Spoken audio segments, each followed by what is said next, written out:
Hello दोस्तों, आपका बहुत बहुत स्वागत है मेरे चैनल कॉमर्स मेंटी पे। और हम आज शुरू करेंगे अपने चैप्टर 2 का पार्ट 3, जिसमें हम आपको पढ़ाएंगे अकाउंटिंग बेसिस ऑफ अकाउंटिंग। तो चलिए शुरू करते हैं। तो दोस्तों, अकाउंटिंग के दो बेस हैं। पहला है कैश, दूसरा एक्रूअल। पहला पढ़ते हैं हम कैश बेसिस ऑफ अकाउंटिंग। इसमें लिखा है under under Under cash basis of accounting, entries are recorded only when cash is received or paid. That is only actual and receipt and actual cash payments are recorded. जब तक cash का transaction होगा, नहीं मतलब जब भी cash का transaction होगा जब भी रिकॉर्डिंग होगी। इसमें ये नहीं है कि जिस दिन ट्रांजैक्शन हुआ पर पेमेंट लेट आई तो उसी दिन कर लेते थे जिस दिन ट्रांजैक्शन हुआ, लेकिन इसमें जिस दिन पेमेंट आएगी उस दिन रिकॉर्ड करेंगे। और जिस दिन पेमेंट जाएगी, या तो कुछ परचेस किया हो, पेमेंट दिया हो, तो उस दिन रिकॉर्डिंग होगी। ठीक है। और इसमें कोई एंट्री पास नहीं होती जब तक ट्रांजैक्शन ड्यू हो, मतलब आउटस्टैंडिंग हो, अभी हमने पेना क्या हो। इसके एडवांटेजेस हैं, ये सिंपल है, इजी है, रियलिस्टिक मेथड ऑफ अकाउंटिंग है। पैसा जब आएगा ट्रांजैक्शन में जब रिकॉर्डिंग करेंगे, इसलिए बहुत इजी इसको रिकॉर्ड करना। सेकंड आता है pupil with consecutive instinct find it suitable to adopt this method. Consecutive मतलब लगातार, ठीक है। और इंस्टिंक्ट मतलब स्वाभाविक।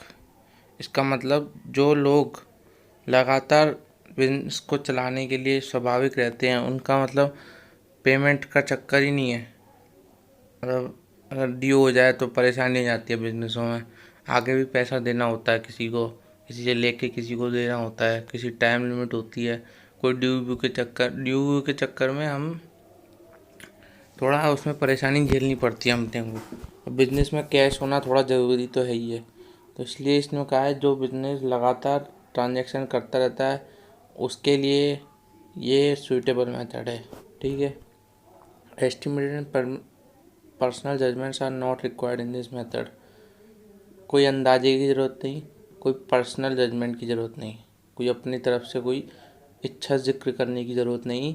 इसमें जो पैसा आएगा, जितना पैसा जाएगा वही रिकॉर्ड हो जाएगा कैश बेसिस पे, कोई दिमाग नहीं लगाना। ठीक। It is suitable for the organisation where most of the transaction are on cash basis.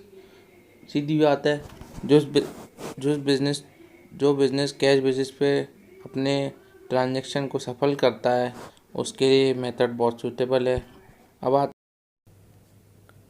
Matching principal यहाँ पर फॉलो नहीं हो पाएगा, क्योंकि कैश बेसिस के अंदर जब कैश आएगा या जाएगा तभी रिकॉर्डिंग होगी। बट क्योंकि मैचिंग प्रिंसिपल के अंदर एक साल का रेवेन्यू उसी साल के एक्सपेंस के साथ मैच होना चाहिए, और अगर करंट ईयर का नेक्स्ट ईयर में मिल रहा हो तब हम क्या करेंगे, है कि नहीं। हम तो कैश बेसिस में कैश के अकॉर्डिंग रिकॉर्डिंग करते हैं। अगर कैश अगले साल मिल रहा हो तो अगले साल कर पाएंगे, और इसी साल हो जाए एक्सपेंस तो भी दिक्कत हो जाएगी। इसलिए मैचिंग प्रिंसिपल गड़बड़ा जाएगा इधर। तो दोस्तों, मैचिंग प्रिंसिपल इसमें फॉलो नहीं होता, क्योंकि मैचिंग प्रिंसिपल कहता है कि जितने रेवेन्यू आए, मतलब जितने का रेवेन्यू आया उतने ही कॉस्ट से जिस चीज़ में कनेक्शन बैठ रहा है उसी से हम परफेक्ट, मतलब जैसे कि जो रेवेन्यू इस साल का है उसी रेवेन्यू को हम लेते हैं, और जो कॉस्ट जो साल की है उसको हम उसी टाइम पे लेते हैं। ठीक। तो मतलब एक ही साल की रेवेन्यू एक ही साल की कॉस्ट से माइनस करेंगे तभी हमारा एक्चुअल नेट प्रॉफिट निकलेगा। लेकिन इसमें मैचिंग प्रिंसिपल फॉलो ही नहीं हो पाएगा, क्योंकि जब भाई अगर मान लो इस साल आपको रेवेन्यू नहीं मिला, खर्चे तो आपके कभी रुकेंगे नहीं, खर्चे तो करने पड़ेंगे। तो खर्चे कर दिए, रेवेन्यू कैश बेसिस पे नहीं आया, लेकिन सामने वाली पार्टी ने बोल दिया हम तुम्हें दे देंगे, इस तारीख को तय कर दिया। लेकिन अब जब आप पे कैश आएगा ही नहीं, जब रिकॉर्ड ही नहीं करोगे, तो मैचिंग प्रिंसिपल फॉलो नहीं हो पाएगा। सेकंड आते हैं financial position of the enterprise is not depicted clearly. अब भाई जब मैचिंग प्रिंसिपल डिपिक्ट नहीं, मतलब मैचिंग प्रिंसिपल इसमें होगा ही नहीं, फॉलो ही नहीं होगा, तो फाइनेंशियल पोजीशन निकल ही नहीं पाएगी, क्योंकि मैचिंग प्रिंसिपल हमें एक्चुअल नेट प्रॉफिट और लॉस फाइंड करने में मदद करता है। ठीक है, और ये मेथड कंपनीज एक्ट के अंदर नहीं फॉलो किया जाता है। अगर आपको कंपनी चलानी है तो ये मेथड आप फॉलो नहीं कर सकते। ठीक, अब आते हैं एक्रूअल बेसिस ऑफ अकाउंटिंग। इसको हम मर्सेंटाइल सिस्टम भी बोलते हैं, मर्केंटाइल जो भी कह लो, प्रोनाउंसिएशन गलत भी हो सकता है, आप चेक कर लीजिए इंटरनेट पे। Under accrual basis of accounting, accounting entries are made on the basis of accounting amounting having become due for payment और रिसिप्ट। एक्रूअल बेसिस के अंदर कैश और क्रेडिट ट्रांजेक्शन दोनों रिकॉर्ड होते हैं, ये बात आप ध्यान रखें। जिस दिन ट्रांजेक्शन होगा ड्यू हो जाएगा, जिस दिन ट्रांजेक्शन ड्यू हो जाएगा, पेमेंट के लिए आउटस्टैंडिंग हो जाएगा या पेमेंट हो जाएगी, उसी दिन वो रिकॉर्ड हो जाएगा। इसमें लिखा है this implies that entries are made not only for actual receipt और payment of cash but also for amount having become due for payment और रिसिप्ट। इसमें बस यही बोला है, जब एक्चुअल पैसा आए या ना जाए, आए या जाए, जब भी रिकॉर्ड नहीं होना है, बल्कि जब रिकॉर्ड होना है जब पेमेंट या रिसीट ड्यू हो जाए। ठीक, अब इसके एडवांटेजेस देख लेते हैं। अब भाई पूरी दुनिया इसी ट्रांजेक्शन को फॉलो करती, इसी बेस को फॉलो करती है, क्योंकि ये कंपनीज एक्ट ने दिया हुआ है। ठीक है, ये इसका सबसे बड़ा एडवांटेज भी है। तो ट्रू फाइनेंशियल पोजीशन में निकालने के लिए यही बेस काम आता है। ठीक है, क्योंकि इसमें हम जिस टाइम का रेवेन्यू होगा उस टाइम के कॉस्ट के साथ मैच भी कर सकते हैं, जिस दिन ट्रांजेक्शन होगा उस दिन रिकॉर्ड कर सकते हैं, आगे पीछे का काम नहीं है। इसलिए ये हमें बिजनेस की ट्रू फाइनेंशियल पोजीशन बताने में बहुत सहायक है। मैचिंग प्रिंसिपल इसके अंदर फॉलो होता है, मैं आपको समझा चुका हूँ, और ये मेथड कंपनी एक्ट के द्वारा भी निर्धारित किया जा चुका है।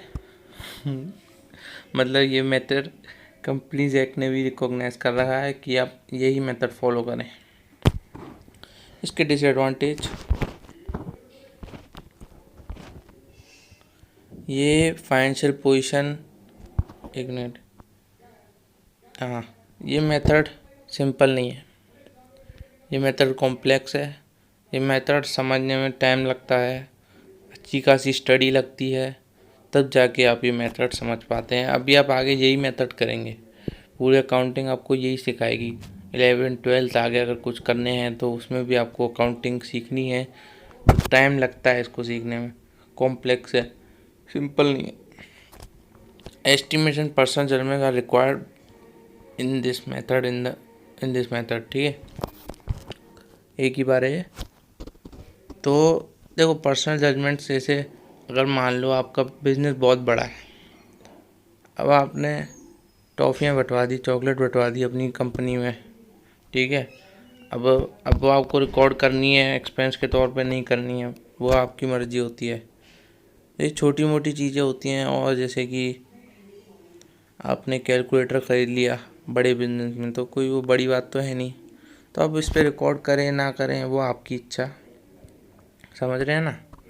तो इसमें हम कर लेते हैं, इसमें हम कम ज़्यादा कम कर सकते हैं, अपनी मर्ज़ी रिकॉर्ड करने ना करने, पर्सनल जजमेंट भी दे सकते हैं, लेकिन उसमें कैश का पेमेंट हो जाता है तो कैश रिकॉर्ड हो जाता है। ठीक है, और हम आते हैं मिक्स्ड और हाइब्रिड बेसिस ऑफ अकाउंटिंग के। इसके अंदर रेवेन्यू और एक्सपेंडिचर का कुछ कैश बेसिस पे रिकॉर्ड करते हैं, कुछ क्रेडिट बेसिस पे रिकॉर्ड करते हैं, और जनरली इसमें रेवेन्यू कैश पे रिकॉर्ड करते हैं और एक्सपेंस क्रेडिट पे रिकॉर्ड करते हैं। Thank you watching, bye bye. दोस्तों सब्सक्राइब भी कर देना मेरे चैनल को, और वीडियो पसंद आई हो तो लाइक कर देना। ऐसे ही अपना ज्ञान बढ़ाते रहिए, रटने पे नहीं, पढ़ने पे फोकस कीजिए, अंडरस्टैंडिंग बढ़ाइए।